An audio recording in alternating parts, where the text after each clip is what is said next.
اے میرے بیٹے ہم نے کس ناز و نعمت سے تجھ کو پالا تھا اور آج تو مجھے آنکھیں دکھا رہا ہے، آج تو مجھے گرا رہا ہے۔ اللہ کے حبیب صلی اللہ علیہ وسلم اس انسان کے اس واقعے کو سن رہے ہیں، اس کے الفاظ سن رہے ہیں، زارو قطار رو رہے ہیں، مجمع رو رہا ہے۔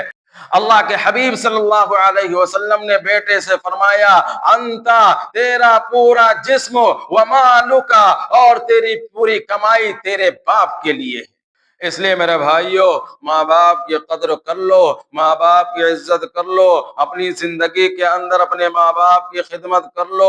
ایسا نہ ہو کہ کل ہمارے ماں باپ اس دنیا سے رخصت ہو جائے، ماں گھر کے اندر نہیں رہتی ہے، گھر ویران ہو جاتا ہے، قبرستان کے مانند ہو جاتا ہے۔ ماں باپ اگر گھر کے اندر نہیں ہے، کوئی پرسان حال نہیں ہوتا ہے، کوئی پوچھنے والا نہیں ہوتا ہے، ہم کو درد ہوتا ہے، ہم کو تکلیف ہوتی ہے، ہم کو کوئی پریشانی لاحق ہوتی ہے، ماں باپ تڑپ جاتے ہیں، بے قرار ہو جاتے ہیں۔ راتوں میں اگر ہم کو تاخیر ہو گئی گھر آنے کے اندر، ماں کو نیند نہیں آتی ہے۔ ماں جیسی نعمت اس دنیا کے اندر کوئی بدل نہیں بن سکتی۔ ماں کی قدر کر لو، ماں کی تعظیم کر لو، ماں کی عزت کر لو۔ ماں کے قدموں کے نیچے جنت ہے، ان کی خدمت کر کے جنت کو حاصل کر لو، ان کی خدمت کر کے جنت کو حاصل کر لو۔ یہ ماں باپ کے مقام ہے، یہ ماں باپ کا مرتبہ ہے، ان کی عزت ہے، ان کی تکریم ہے۔ ہر انسان کو چاہیے کہ ان کے جیتے جی ان کی خدمت کر لے۔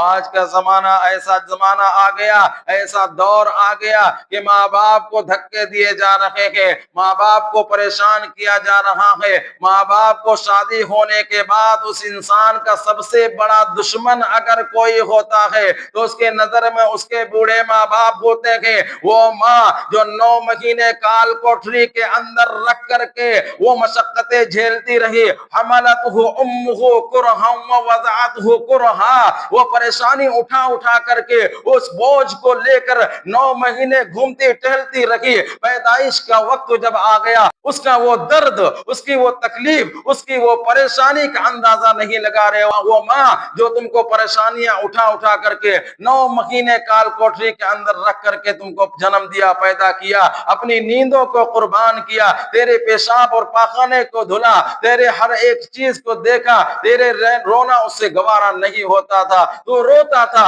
وہ تجھے سلانے کے لیے لوریاں دے رہی ہوتی ہے، تجھے تھپتھپا رہی ہوتی ہے، اپنی نیند کو قربان کر رہی ہوتی ہے۔ میرے بھائیوں زندگی کے اندر کر لو، آج کے زمانہ ایسا زمانہ آ چکا ہے کہ ماں باپ کو گالیاں دی جا رہی ہیں، بیٹے اور بیٹیاں ماں باپ کے اوپر زبان درازی کرتے ہیں۔ اے لوگوں، اس طریقے سے تم زبان درازی کر رہے ہو کہ وہی ماں باپ ہیں جب تم پیدا ہوئے تھے تم نے بولنا سیکھا تھا، اس بولنے کی خوشی کے اوپر وہ خاندان کے اندر مٹھائیاں تقسیم کر دیا کرتا تھا۔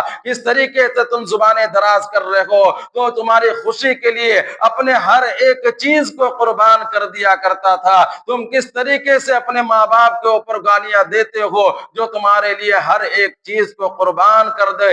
اس وجہ سے میرے بھائیو اپنے ماں باپ کے اوپر زبانیں سخت نہ کرو، اپنے ماں باپ کو گالیاں نہ دو، ان کو پریشان نہ کرو، ان کی اذیتیں نہ کر دو۔ اگر تم نے ایسا کیا تو یاد رکھیے دنیا کے اندر ہمارے بیٹے ہمارے ساتھ یہ برتاؤ کریں گے، ہمارے ساتھ ذلت آمیز زندگی گزارنے پر مجبور ہو جائیں گے، ہم کو پریشان کریں گے۔ جس طریقے سے ہم نے اپنے والدین کو پریشان کیا تھا، ان کو گالیاں دی تھی، ان کو دھکے دیے تھے، آج کا دور ایسا دور چل رہا ہے کہ ماں باپ کی خدمت زندگی کے اندر نہیں کرتے، ان کو پریشان کرتے ہیں، ان کو اذیتیں دیتے ہیں، بھگ بڑھیا بھگ بوڑھے جیسے الفاظ کا استعمال کرتے ہیں کہ اس بوڑھے کے کھر کھر کی وجہ سے مجھے پریشانی لاحق ہوتی ہے، اس بڑھیا کے کھانسنے کی وجہ سے میرے بچے نیند سے بیدار ہو جاتے ہیں، میرے بچے سو نہیں پاتے ہیں۔ اس ماں باپ کو لے جا کر کے کہیں اور جگہ پر ڈال دیا جائے، اور جب انتقال کر جاتے ہیں تو انتقال کے بعد دودھ معاف کروانے آتے ہیں۔